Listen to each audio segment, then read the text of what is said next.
Hi, my lovers. Mabel Rose Thompson here. I'm 103 years old, and I've been sitting on these words for a long time, waiting for somebody to ask me the right question. Nobody asks old people about happiness anymore. They ask us about diets. They ask us about supplements. They ask us what pills we take. But nobody sits down, looks me in the eye and says, Mabel, what actually makes a life worth living? Well, I'm going to tell you anyway, whether you asked or not, because I've watched too many people, smart people, hardworking people, good people, waste their entire lives chasing something that was sitting inside them the whole time. I've buried 7 doctors. I've outlived 4 presidents I personally disliked. I've watched 6 decades of diet trends come and go, and the only thing that's changed is that people are sicker and sadder than ever. Before I continue, I'm very upset. Do you know why? My latest videos have a lot of views, and I thank you all so much for that. But there are no subscribers. Have you stopped loving me? Or do you have a problem with subscribing? Please subscribe so we can continue writing our history and the beautiful stories of Mabel. I also want to remind you that this is my only official channel, so please check the channel before watching any video. Thank you. I love you all. Let's continue our story today. So here are 10 brutal truths about happiness. Not from a book, not from a study, from 103 years of living, loving, losing, and learning. Truth number 1. I'll be happy when is a lie they sold you. I had a friend named Betty, worked at the telephone company with me in the 1960s.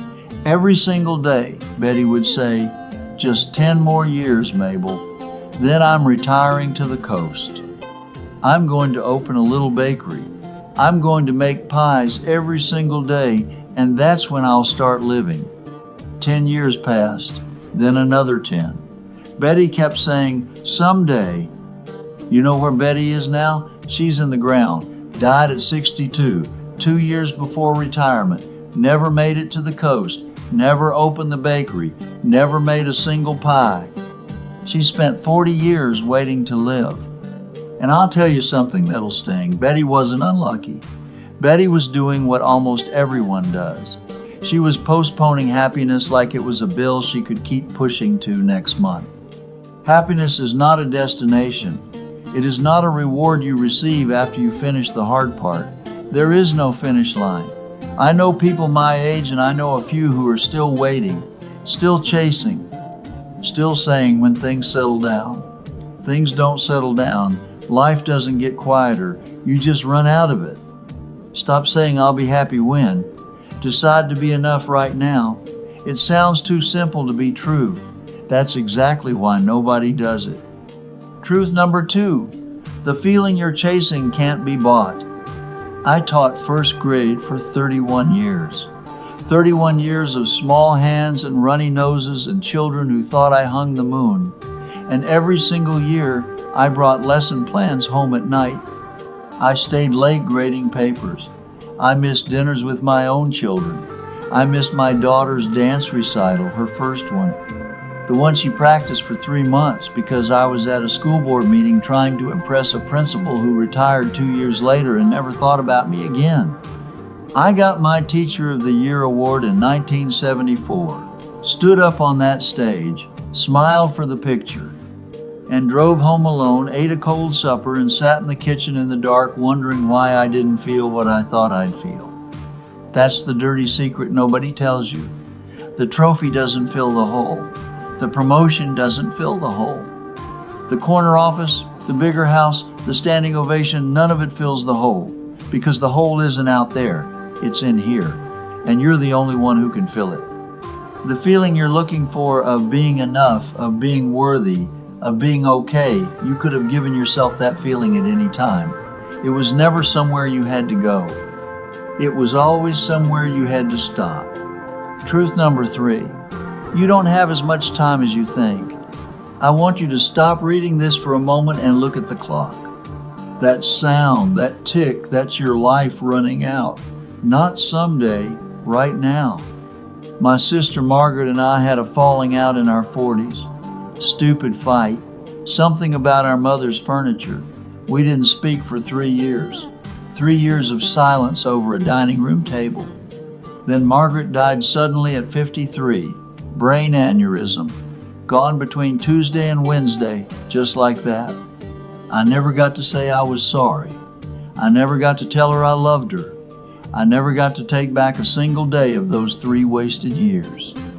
You are walking around with the arrogant assumption that there will be more time, that there will be another chance, that you can fix it later, say it later, go there later, start living later. There is no later. There is only now. I have been 103 years old long enough to tell you that the people who understood this early, really understood it in their bones, were the only ones who didn't end up with regret eating them from the inside out. The clock is ticking. That is not a metaphor. That is your life. Truth number 4. Your career is not your legacy. It's a transaction. I love teaching. I want to be clear about that. But my career was not my legacy. My legacy is my daughter calling me every Sunday. My legacy is my granddaughter who has my stubbornness and my laugh. My legacy is the neighbor boy I tutored for free in 1971 who went on to become a teacher himself. That's the legacy. The paycheck was a transaction. You are spending hours you will never get back building something that will replace you before your obituary is even printed. I'm not saying don't work. I'm saying don't confuse work with meaning. Don't confuse your title with your worth. Don't die for a company that will have your desk cleared out by Friday. Your career will not hold your hand when the lights go out. It will not sit with you when you're scared. It will not remember your name in 10 years. The people who love you will. Truth number 5. Bitterness is poison, and you are the one drinking it. There was a man named Walter who lived down the street from me for years. Read every health book, ate clean, exercised every morning at 6 a.m., did everything right by every measure anyone could name. Dead at 68. Cancer. You know what killed Walter? 40 years of hate toward his brother over an inheritance dispute. He carried that bitterness around like a backpack full of rocks every single day for 4 decades. Wouldn't go to family gatherings. Wouldn't say the man's name without his jaw tightening. Never let it go. The cancer didn't kill Walter. The hate did. The cancer was just the method. I forgave my mother years ago. She was a hard woman, cold and sharp when she was stressed, which she usually was. I carried anger about how she raised me for decades. I thought forgiving her meant saying what she did was acceptable. It doesn't mean that. Forgiving her meant I stopped letting her live rent-free in my head. When I finally forgave her, nothing changed about what she'd done, but everything changed about what I was carrying. I got lighter. I got free. Forgive people, not because they deserve it, because you deserve peace, because you don't have time for hate. None of us do. Truth number 6. You can't pour from an empty cup, but you also can't keep the cup locked away. I hear people talk about self-care now like it's something new. Like some young person in a podcast invented the idea that you should sleep and eat and rest your mind. Honey, my grandmother knew that. She'd have called it common sense. But here's the other side of it that nobody says. You can spend your whole life protecting your cup and never pour it into anything. Never pour it into anybody. And that is a different kind of poverty. The happiest people I've known, the ones who made it past 90 with their minds clear and their hearts full, they were givers. Not martyrs, not doormats, givers. They gave their time, they gave their presence, they gave their attention. My friend Earl, God rest him, he made it to 86. And for the last 15 years of his life, all he wanted was to just be here, to sit with people, to listen. He said to me once, Mabel, I spent 60 years trying to be somebody. Now I'm just trying to be here. That's wisdom. Hard-earned, late-coming wisdom, but wisdom all the same. The only things you get to keep are the things you gave away. The love you gave, the time you gave, the connection. Everything else gets sold at a yard sale for quarters. Truth number 7. Presence is the greatest gift you can give and the rarest one. My husband Robert, love of my life for 68 years, he was a quiet man. Didn't say much, wasn't one for grand speeches or expensive gifts or big romantic gestures. But when Robert was with you, he was with you, put the newspaper down, turned away from the window, looked at you like you were the only thing in the room. In 50 years of marriage, I cannot remember a single time when Robert made me feel like he had somewhere more important to be. You know how rare that is? You know how many people live their entire lives and never once feel like they have the full, undivided, unhurried attention of someone who loves them? Providing for someone is not the same as being present with them. Paying the bills is not the same as showing up. You can give someone everything they need and nothing they actually want. Put the phone down. Not later. Now. Look at whoever's in the room with you like they are the only thing in the room. Because one day, and you won't know which day it is until it's already gone, it will be the last time. Truth number 8. Laughter is not optional, it's survival.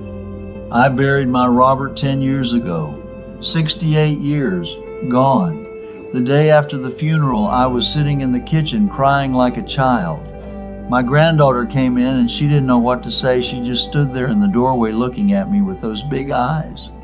So I looked up at her and said, "He always told me I'd be lost without him." Turns out he was right. We both laughed, and then we both cried, and then we laughed again. That's how you survive it. That's how you survive all of it, the grief, the loss, the failure, the fear, not by pretending it doesn't hurt. It hurts. Lord, it hurts. But if you can find even a sliver of something to laugh at, even in the dark, you can make it through. Life is going to break your heart multiple times in ways you're not expecting. That is not a possibility. That is a guarantee. The question is whether you'll let the breaking make you brittle or whether you'll let it make you soft. Laugh even when it hurts, especially when it hurts. It will not fix what's broken, but it will remind you that you're still here, and still here is everything. Truth number 9. Having a reason to get up is worth more than any medicine. I wake up at 5:30 every morning, have since I was a young woman, and I see no reason to change it now. Why so early? Because I have things to do. I have a garden that needs tending. I have a neighbor whose fence needed fixing, and I intend to oversee the project whether he wants me to or not. I have a great-granddaughter who calls me every Tuesday at 9, and I refuse to be asleep when she calls. I have reasons. The miserable old people I've known, and I've known plenty, they stopped having reasons. They got up because the body demanded it. They ate because the clock said to. They existed. They did not live. The happy ones? Every single one of them had something pulling them forward. A garden, a grandchild, a neighbor who needed them, a book they hadn't finished, a joke they were waiting to tell. Something. You need a reason to get up. Not a big reason, not a grand purpose stamped on a vision board. A small reason is fine. A small reason is enough. Just make sure it's yours. Truth number 10. You are already enough, you just forgot. I'm going to say something now and I need you to hear it all the way down. You are enough. Right now, as you are. Not when you lose the weight, not when you get the promotion, not when you fix what's broken or improve what's lacking or become whoever you think you're supposed to become. Right now, as you are. I spent too many years of my life not believing that. Thinking I had to earn my place, had to prove something, had to be more, do more, achieve more before I was allowed to feel okay about being me. 103 years old, and I can tell you plainly, That was the greatest waste of my time. Not the late nights grading papers, not the fights I shouldn't have picked, not the foods I shouldn't have eaten. The waste was all those years I spent not knowing I was already enough. You are not broken. You are not behind. You are not a project that needs to be completed before you're allowed to have peace. You are a human being. That's not nothing. That is extraordinary. You're made of the same stuff as stars, and you've somehow ended up here reading this with a whole life in front of you. Stop running long enough to feel that. Just once. Stop and feel what's already inside you. It was always there. Every single answer you've been looking for was always already inside you. I'm 103 years old. I don't know how many mornings I have left. Could be 1,000. Could be 10. I stop pretending I know. What I do know is this. Your body needs real food. Your heart needs real connection. Your soul needs real purpose.